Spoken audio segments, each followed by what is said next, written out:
So I'd like to greet you. Good early morning to our friends in North and South America. Good afternoon to our friends in the UK and in Europe. Good early evening to our friends in the Arab states. Good evening to our friends in India, Thailand, Malaysia, Singapore, Indonesia. Good late evening to our friends in Australia. Nice to see your faces again. Hope you're all okay. Hope you're all well. I appreciated the opportunity to have something of a retreat. I had still had some work obligations that I was committed to, but I was able to meditate quite a bit more. And I did find that very helpful. So now I'm happy to encourage you all to meditate more because it's very helpful. We have some questions, JC. Question 1. How do you recommend working with sloth and torpor? When the mind comes down, there is a kind of fogginess of awareness that is not sleep, but not clear mindfulness either. What to do during the meditation when this fogginess comes up? Sometimes, during the longer guided meditations, there is a sort of a total blackout that I cannot prevent. The posture is the same. I did not collapse into sleep, but I was not aware of the time running and did not hear the instructions. When coming out, the mind is clear, refreshed, but surprised. How to work with this blackout? Thank you, Ajahn. Yeah, so this sounds like a classic description of what in Pali is called bhavanga. It's a kind of a falling into sleep, except that there is some samadhi there. So that experience that people have coming out of that experience is that feeling refreshed because the mind basically took a rest. There is actually some mindfulness and some concentration because if, as this meditator describes, the body is still upright and there's probably some kind of vague awareness that the mind is somewhat peaceful. But as the practitioner describes, the awareness of the words or those kind of things fell away.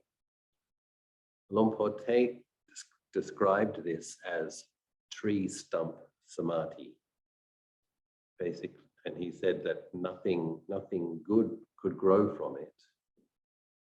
But he also said it's better than sitting there just thinking obsessively, because at least the mind gets to rest a bit.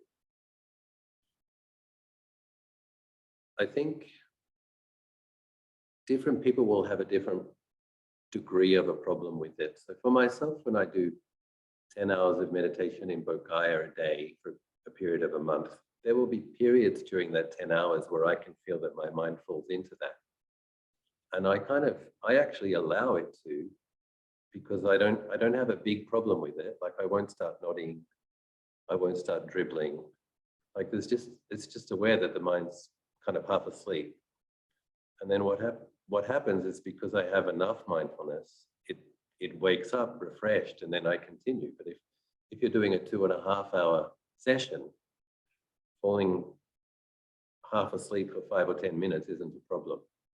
It's like, okay, the mind wants to rest, you can let it rest a bit. But for a lot of people, if they fall into it, they fall into it very deeply. And the head droops and the drool dribbles. And so if it's a big chunk of time, 2 hours, if kind of like half an hour is gone, that probably is too much. We wouldn't want to allow the mind to fall into sleep for half an hour in a 2-hour session. So what I would recommend is lighting a candle.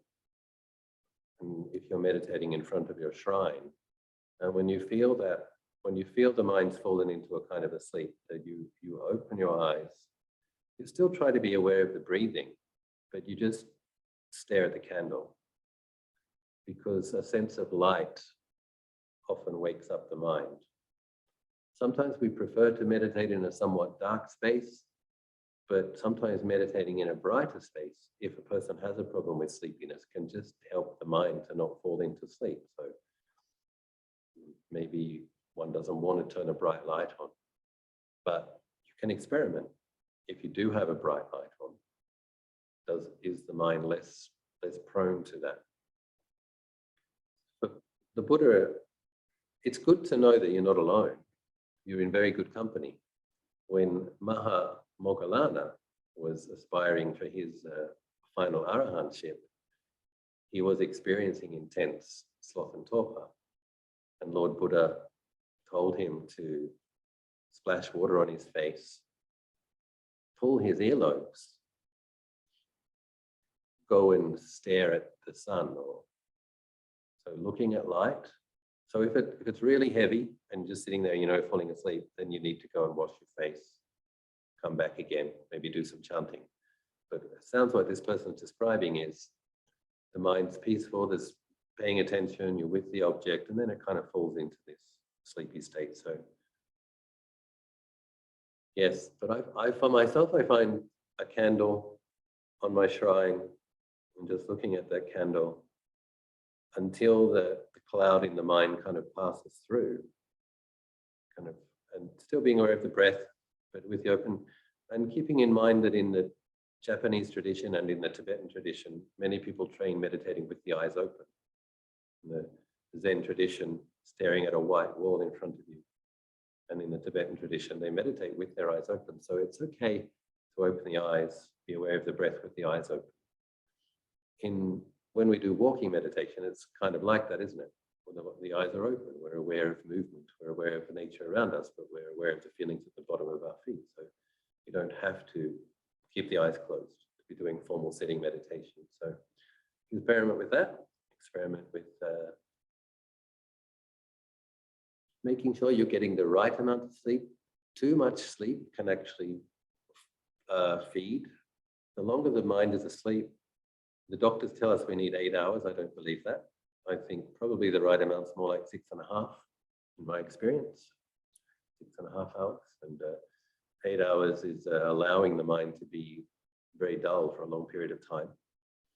So you can experiment, but less than 6 probably isn't enough. So for modern people who think a lot, so experiment with that.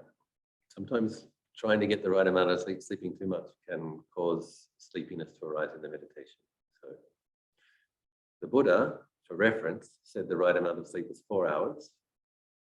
So Ajahn is saying 6.5. The doctors say 8. Middle way. See how it goes. Having a nice candle, nice fragrant candle can help with the atmosphere as well. And it's a good way of gauging just how sleepy the mind is. You're looking at the candle and you really can't keep your eyelids up. Then okay, you probably need to splash water on your face or do some walking meditation. Thank you, Ajahn.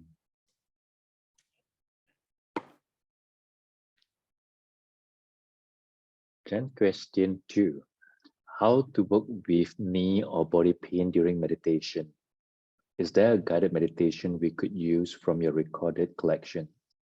Although I'm used to sitting with crossed legs for up to 2 hours, lately, some knee pain comes up as early as 15 minutes into the second meditation of the day.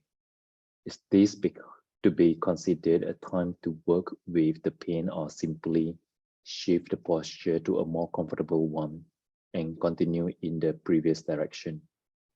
There are no reasons to take this pain as a health warning sign. Thank you. It's a bit of a tricky question to answer, because in terms of working with pain, sometimes you need to know who the person is and what kind of pain it is. Like, I was getting more knee pain, more and more knee pain, and when I finally went at the recommendation of a close student to visit a massage therapist, there was a serious knot that had developed in my buttocks, and that knot in the buttocks was pulling muscles at the back of the thigh, which were joined to muscles at the back of the calf muscle. And that was causing the knee, the kind of lower part of the leg to push up against the upper part of the leg and causing knee pain. So normally you might think that this would be a kind of a, oh no, something's wrong with the meniscus, oh no, I might need knee surgery. And it turned out that it was a knot in the buttocks that had, it's not surprising, because by then I'd sat the 3,000 hours in Bodhgaya, those 2.5-hour sessions 4 times a day for 6 weeks, twice a year. Then yeah, you're sitting on your buttock a lot. So it's not going to be so surprising that a knot develops. And so it was very painful, what you'd consider deep tissue massage. And the pain went away after 3 sessions. So sometimes there's an actual ailment or the beginning of an ailment that maybe is better to be addressed. Having said that, in my experience, one of the things that makes mindfulness sharper and allows the mind to pull inwards and experience genuine samadhi is practicing with quite a bit of pain. So on one level, we should treat it if there's an actual problem. On another level, like when I'm practicing in India intensively, whenever I've had what I would consider to be a big insight experience or a kind of a amazing samadhi experience, a few moments before or an hour before or the day before, one doesn't know that's going to happen. One might be working with heavy dullness, some irritation at that obnoxious noise, some aversion at that terrible smell. But it's with the continuing to work with it, aware of an obnoxious noise, aware of trying to keep the mind in the middle, and keeping up making that effort by being aware of pleasant, neutral, and unpleasant, and not stopping. In my experience, that has been an important condition for what I would consider to be genuine insight to arise. So there are, I would say, tremendous benefits from working with pain. With the question is there a guided meditation? No, because it's kind of a subjective experience. People experience pain in different ways. So I wouldn't, but there are certain tools that you can use. So if this person's doing a 2-hour session and there's knee pain after 15 minutes, so I wouldn't recommend changing the posture straight away. Firstly, I would say this, make sure, I do use a cushion myself. So I do use a little round zafu. It does help to lift, in my experience, the back of your buttocks. If you're doing long sessions, it really helps. Less shoulder pain, less knee pain. So if this person, I don't know if this person is using a cushion or not. If this person isn't using a cushion, I do recommend lifting the back of the buttocks a couple of inches. It really helps the spine just rest on itself and not have to pull the body up. Very helpful. If this person is working with their meditation kit and nothing really changed, but there's some pain now, I would recommend working with it maybe for 15 minutes. And the way that we can work with it is like, it gets the pain and there's irritation and you want to change posture. You say to yourself, okay, 10 more breaths. Breathing in 1, breathing out 1, breathing in 2, breathing out 2, up to 10. What people often find is by that 10th breath, because what pain tends to be like in waves, and it kind of builds into a crescendo, and then it often kind of subsides again. And oftentimes it's the case that after 10 breaths, not like, no, like normal, natural breaths, calm, peaceful breaths. After 10 breaths, have a look again. And if the pain's less, then back to the breath normal, no counting, putto. Pain comes up again, you say to yourself, okay, 10 more breaths. Or maybe 11 breaths. You can experiment.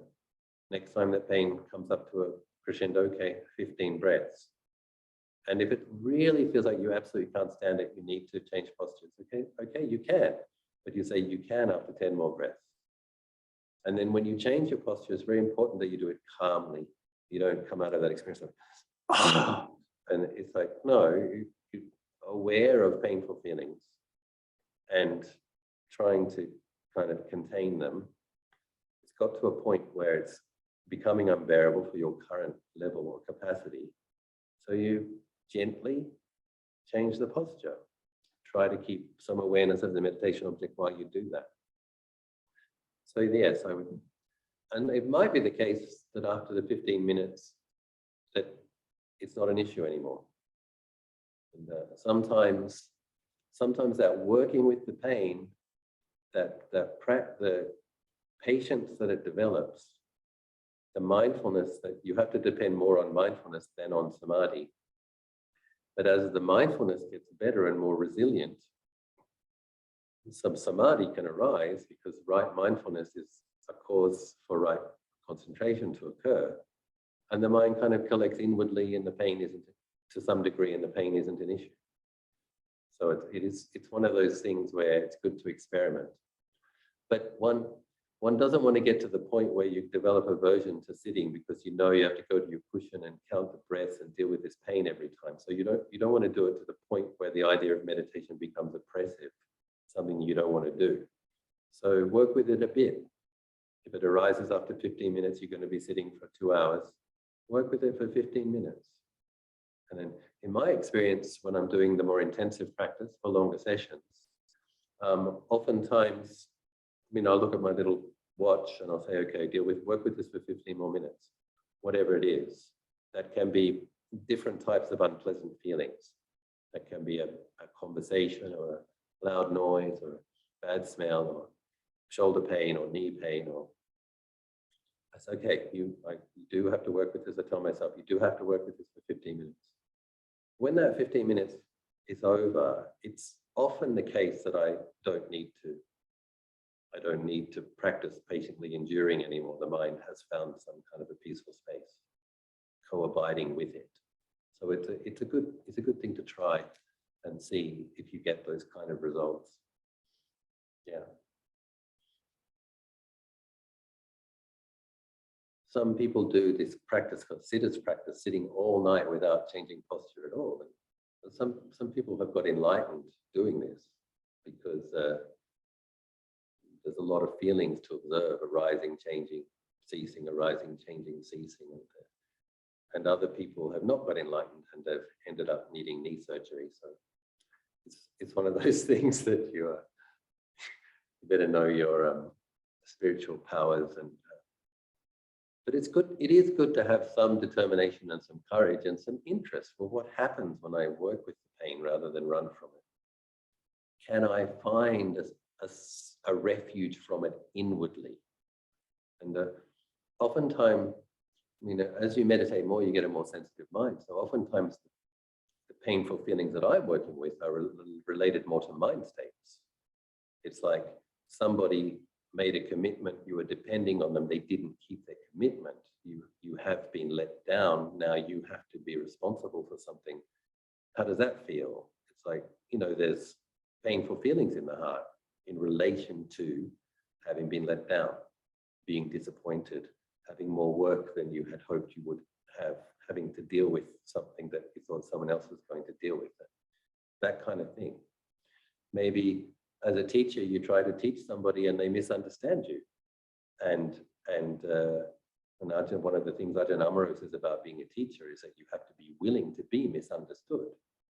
You can have absolutely pure intentions and really have loving kindness for someone, try to help them, and they lose faith in you and never want to talk to you again because they misunderstood what you said. It happens. It's one of the things that teachers have to deal with. It's like, why does this person, after 10 years, can't this person forgive? Why does this person have to take this so seriously? Sariputta would recollect if a person had made one kind deed, Sariputta would recollect that kind deed with gratitude. And here this person is thinking of this one harsh word which came with a good intention and throwing away 10 years of relationship with the teacher. It happens. And so when you see it, okay, there's a painful emotion, but how do I work with that? You breathe through it until it arises, stays for some time and ceases. And you just sit with, okay, there's some disappointment, or there's some feeling of, isn't that a shame? Isn't that a terrible shame? What a shame. Sadness. I mean, let's face it, life is often sad. There's all sorts of things going on right now. About half of Thailand is flooding. So there's a lot of challenges going on right now around where I live. So life often has challenges. Life is often sad. Another person's sick, another person's dying, another person's teenager is being cruel and hurting their feelings. But the capacity to breathe, be mindful, stay with the feeling, because what happens is, if you can do that, is that it will fall away from the mind completely in its own time. And what started as a painful reaction or a feeling of deep hurt becomes mindfulness of the breath, surrounded by cool, empty spaciousness. This is one of the things that I notice, is that for experienced meditators, you can have a very deeply disappointing thing occur, and you process it and you get over it. Because, yeah, that was really, really painful. That person really betrayed me. That person who didn't keep an agreement, they really let me down. But when you think of it, for myself, I'm speaking from my experience now, when I think of it, the angry feelings, the self-righteous feelings, they don't arise. It's like, I felt my disappointment. I accepted it as being part of my karma. I let it go. And I noticed that people who aren't experienced meditators, they can talk about something that happened in their childhood or as a teenager or as a young adult. And when they talk about it, they still get angry and they still get upset. It's like it happened just yesterday. Because they haven't developed the mindfulness to allow something to flow through the mind, or maybe it's an aspect of right view.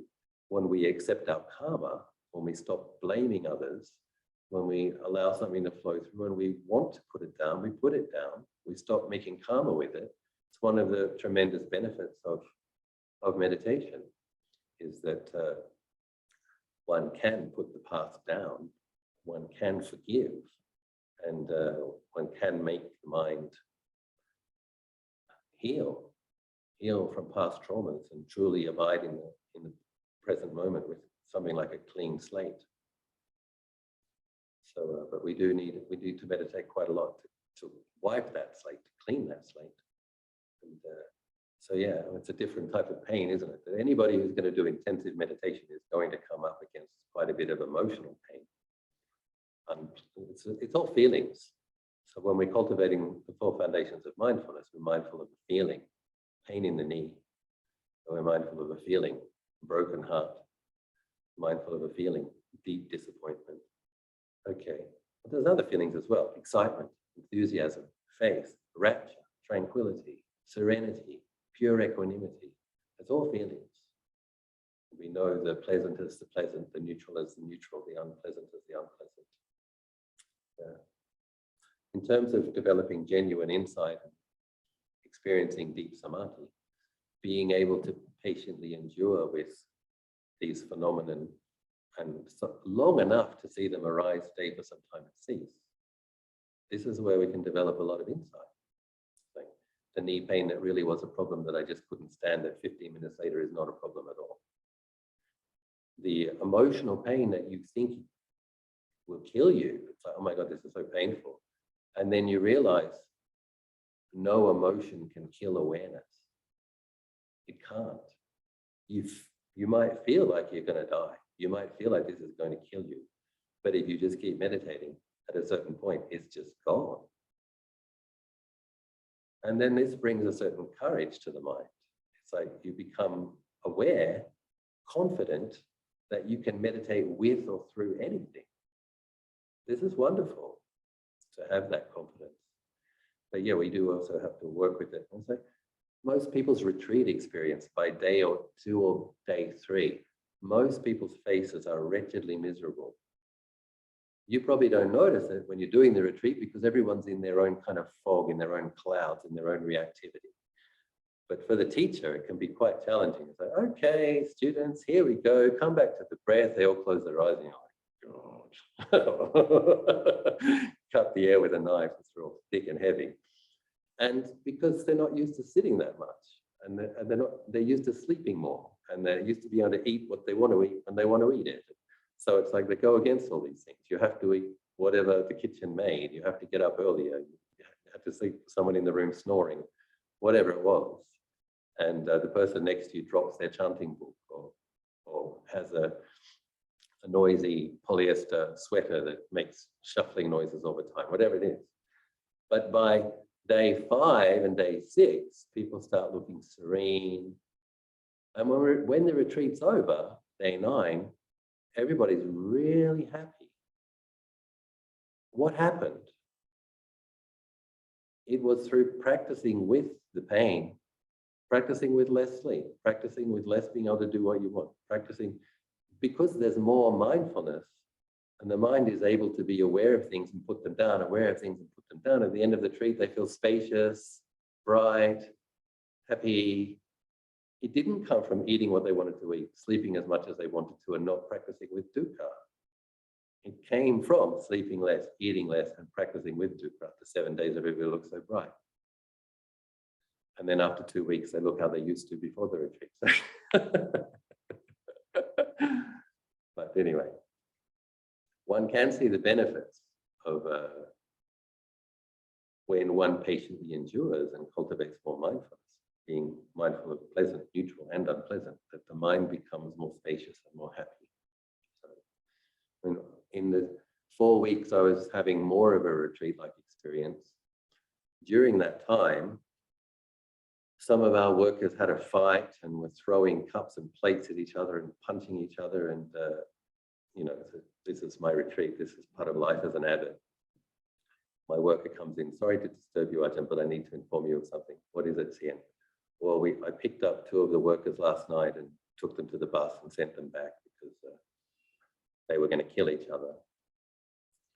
And then a couple of days later, Ajahn, sorry to bother you, but a couple of our workers were taking amphetamines, and the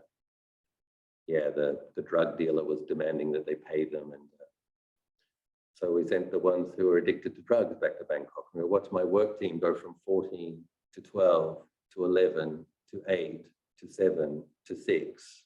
And I've got some attachment to getting it finished in time, but it's like drama after drama after drama. And so issues in the human realm.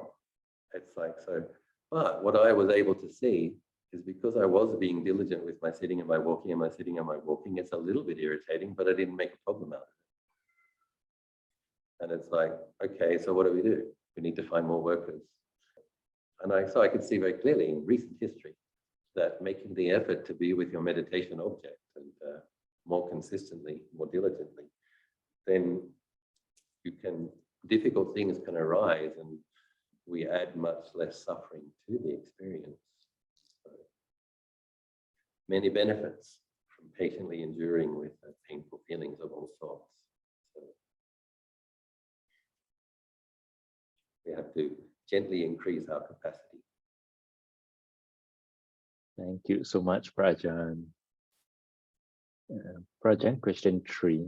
Dear Ajahn, thank you for spending time with us. There's this sutta which I don't quite understand. Can you enlighten us with what did the Buddha meant when he said that even he had 4 disciples who are perfected in mindfulness, retentiveness, memory, and lucidity of wisdom respectively, and they were to learn the 4 foundations of mindfulness? His explanation of Dhamma would not come to an end, not even 100 years later. This is the hair-raising discourse. Do you want to? Yes, you read it, JC. Yes. Okay.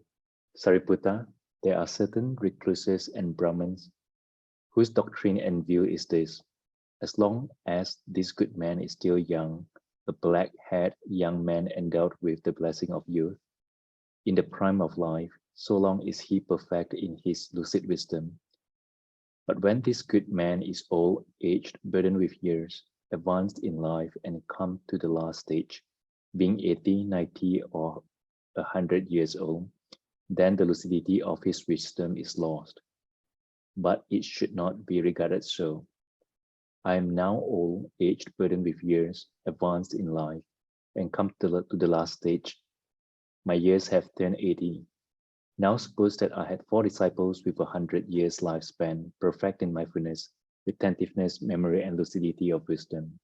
Just as the skilled archer, trained, practiced, and tested, could easily shoot a light arrow across the shadow of a palm tree, suppose that they were even to that extent perfect in mindfulness, retentiveness, memory, and lucidity of wisdom. Suppose that they continuously asked me about the four foundations of mindfulness, and that I answered them when asked, and that they remembered each answer of mine, and never asked a subsidiary question or pause except to eat, drink, consume food, taste, urinate, defecate, and rest in order to remove sleepiness and tiredness. Still, the Tathagata's exposition of the Dhamma, his explanations of the factors of the Dhamma, and his replies to the answers would not yet come to an end. But meanwhile, those 4 disciples of mine with their 100 years lifespan would have died at the end of those 100 years. Sariputta, even if you have to carry me about on a bed, still there will be no change in the lucidity of the Tathagata's wisdom. Thank you, Ajahn.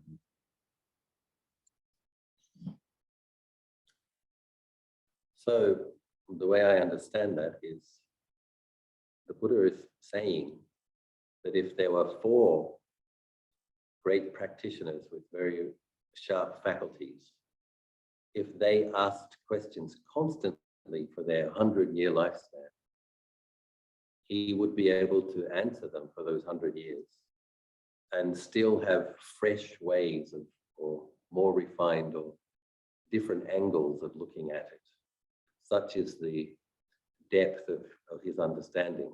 So most people, if someone's asking a similar question about the same subject or a similar subject, you've got your way that you answer it, you've got your story that you tell, and you've answered it, you've told your story. But what the Buddha is describing here is that if there were 4 of them living 100 years, and in all of their waking hours, they asked him questions about the Dhamma, he would be able to continue answering them.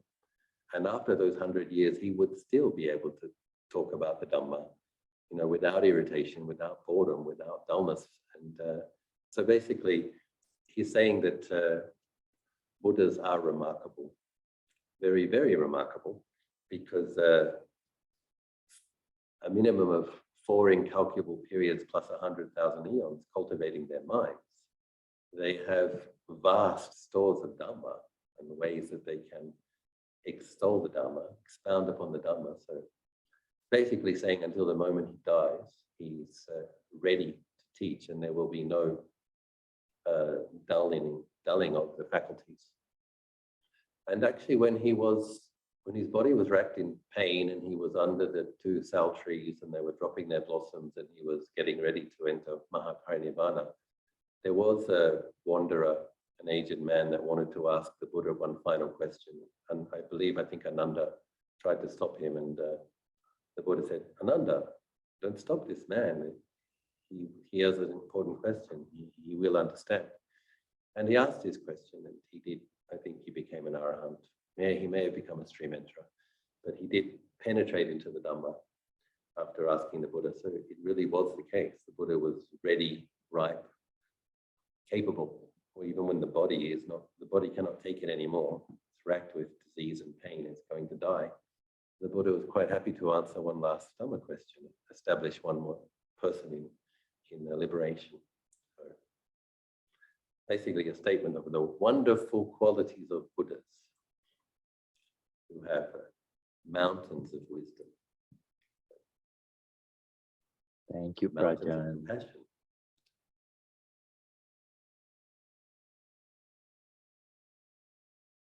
My mother, different people have different karma. My mother had COVID 2 weeks ago. Many of you chanted for her. And she's 83 and she has a remarkable memory. I once went with my mother and father to a town in Thailand called Ayutthaya. I went with them 21 years ago. And I sent my mum some pictures she has an iPhone. So I sent her some iMessages. And she writes back, "Are you in Ayutthaya?" And she spelt it correctly. It was 21 years ago that my mother spent one day in Ayutthaya. So she's got pretty sharp faculties.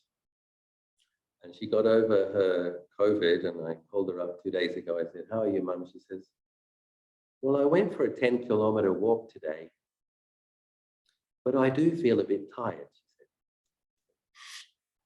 I'm like, "Well, maybe you should have waited a few more days before you went for a 10-kilometer walk."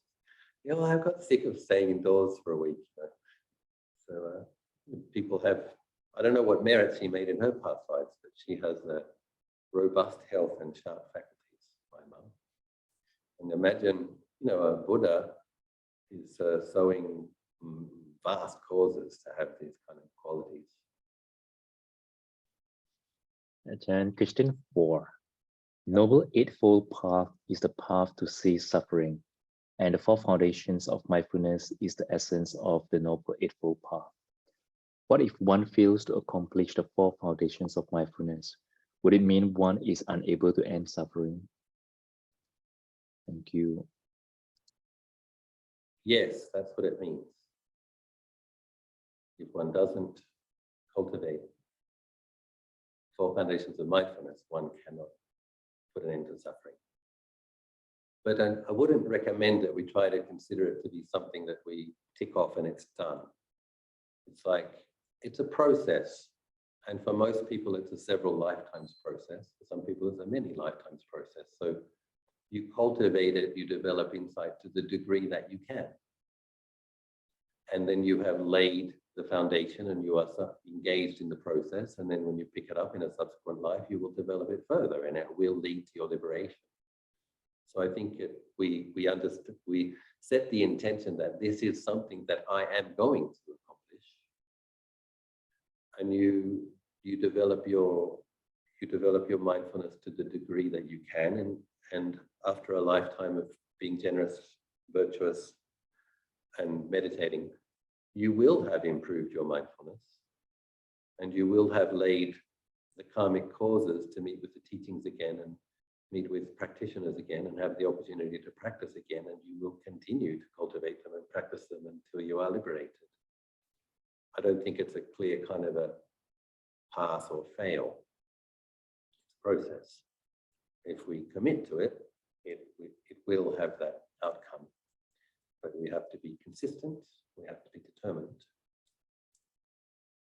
Dear Ajahn, could you please share a personal experience with the Victor's Armour chant? It was my first exposure to it, and I would love to know how people use it. It was inspiring to hear it chanted. Thank you so much for this morning. This person is from Canada.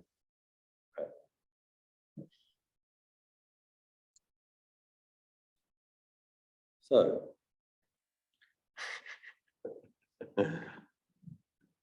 you're going to be surprised by my answer. The reason I learned this chant is it's a good protection against ghosts. And when you meditate quite a bit, your mind can get more sensitive and more open. In Thai, they use the phrase torpor, the elements open, and the kind of natural thickness or dullness of the mind gets more sensitive. It also gets more porous, and that has good effects and not so good effects. So that means that you will be receptive to the blessings from your teacher. You'll be receptive to the metta of the devas or whatever, nice things. It also means that you'll be sensitive to negative energies. And I think what happens in parallel realms is that other people can see this person has some merit, this person has some light streaming out of their body, and then they will come and request merits. And sometimes the ghosts can behave a bit like Indian beggars. They're going to try and take it one way or another. So the experience one can have in Bodh Gaya is that people come and pull on your clothes and keep hassling you until you give them something. And then if you give them something, then they behave even worse. It's like, there's no kind of, oh, thank you so much. It's like, no, well, this one will actually give me something. Okay, I'll try harder now, get more. So one of the things that can occur is in that moment when you're falling asleep, I often have the experience that something pulls at my feet. I used to have this experience of feeling like I was being pinched. As I was trying to fall asleep, I just feel like I'd be pinched, now I'd wake up. I'd try to fall asleep, I was feeling like I'm being pinched, now I'd wake up. Sometimes I would see a ghost, sometimes I wouldn't see anything. And I asked Ajahn Anan, what's this? Why are these beings coming pinching me? Aren't they scared of bad karma? And he said, what happens is in the moment that the mind falls into sleep, it has to drop mindfulness. Mindfulness is like a natural protection. And when you drop the mindfulness, this entity is like eating your energy. It's like taking some of your energy. He says, you have faith, you have metta, you have sila, your energy is very sweet. So this ghost is like literally sitting there waiting for you to drop your mindfulness so it can grab a chunk of the yummy energy and eat it. Now, why does it behave that way? Because he's been cold and hungry and lonely for a long time. And now finally there's something in front of him or her that he can get some nourishment from. Very bad karma, taking what isn't given. But when you're hungry, when you're cold, when you're lonely, and you have like this big marshmallow in front of you or whatever it is, then yeah, they're going to eat something. And so Ajahn Anan recommended to me to chant this protection 3 times. And I found that it worked. So the reason I learned it was I was having some ongoing issues with people. Like first of all, I did dedicate merit to any ghosts in the area. I did chant the Metta Sutta. That's the first response. When you're trying to sleep and a being comes and then wants to take what isn't given and is not letting you sleep, the next step is to chant the Jina Bandhara Gatha 3 times. And in my experience, after that, you sleep very well and it doesn't bother you. The entities have to step back. So in Thai culture, there's certain chants which are known to be cool, and there's other chants which are referred to as being hot. So this one is something of a fierce protection, and hostile beings will perceive it as being hot. So they'll step back from you. And normally if you have your sila and your metta, you'll be cool and come to be in the shade of your metta. But chant this chant and you have a force field around you of hot energy, and the entities from lower realms will step back. So yes, that is my experience of this chant, and I've used it many times when I just wanted to sleep after a long day. So now, part of the reason it's so effective is a very, very wonderful monk called Somdet Do, from about 150 years ago, I think. He made a vow that he would personally protect anybody who chanted it. And he was apparently an incarnation of Maitreya Bodhisattva. So he made a shorter version. The original version was found in the Abhayagiri monastery in Sri Lanka. And Somdet Do made an abridged version. And I suspect it's probably quite possibly the most popular chant in Thailand after Itipiso. Many Thai people do the Jina Bandhara Gatha. And part of it is because Somdet Do said he would protect anybody who did. So, but when you read through the words, it's like the 28 Buddhas, and then it's all Buddhas, and then it's great disciples, and then it's all the suttas. It's just like this positive affirmation of the power of the Buddha, the Dhamma, and the Sangha. It's very powerful. And in my experience, it does help in dispelling negative energies and having a nice sleep.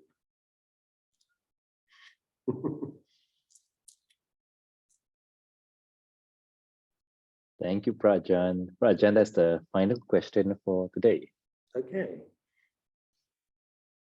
Looking at the screen, seeing all of your friendly faces, I'm mindful that many of you made contributions to this building, which is almost finished.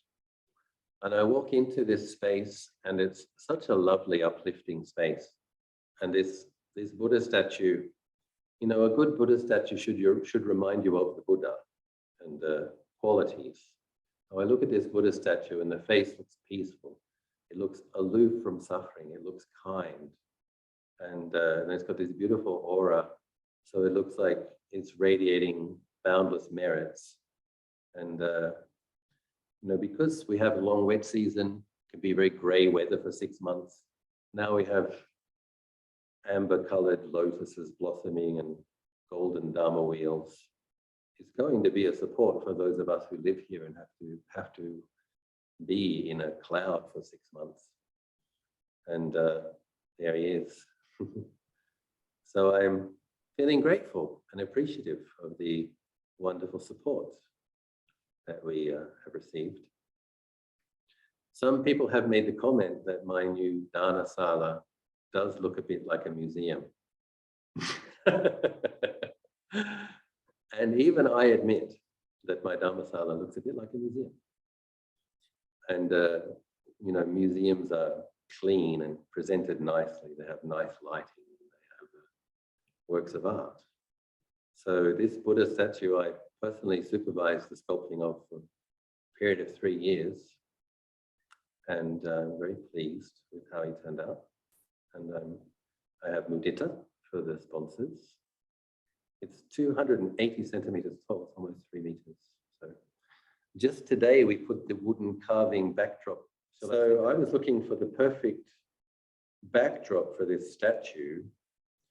And I went to the weekend market. This was during the COVID era. And it was a really good time to go because there was hardly anybody there. Normally this weekend market would be very, very crowded. And I found this door, which to me looked very, very Indian. And I asked the people who were selling it, where's this from? And it was actually from Bali. But I think Bali got a lot of its customs from India. And so I think it works very nicely. And it was just installed today. So this was actually a door.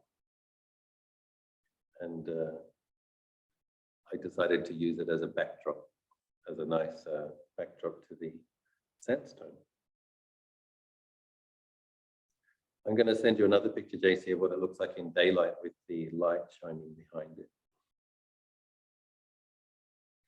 And the interesting thing was when we went to this market, it was exactly 2 meters wide. It was literally the perfect size.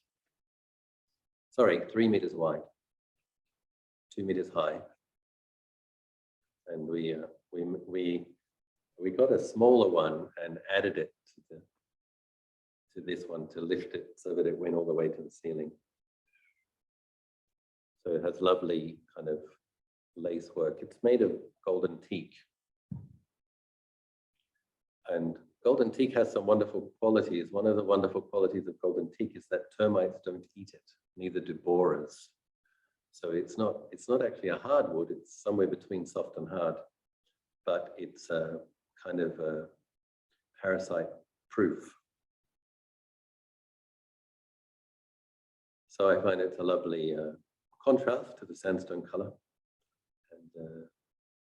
And it adds, obviously this design is based on something traditional, so it adds that sense of something hallowed and ancient and beautiful. One of the reasons this current building looks so nice is that I delayed it for 2 years. And during the COVID period, I was kind of grounded in my monastery. So I had a lot of time to think of absolutely every detail. So much more time than I would have normally had. So it's a very nicely, very thoughtfully considered and nicely finished building. And I hope that you are able to visit and pay respects to the Buddha and meditate there.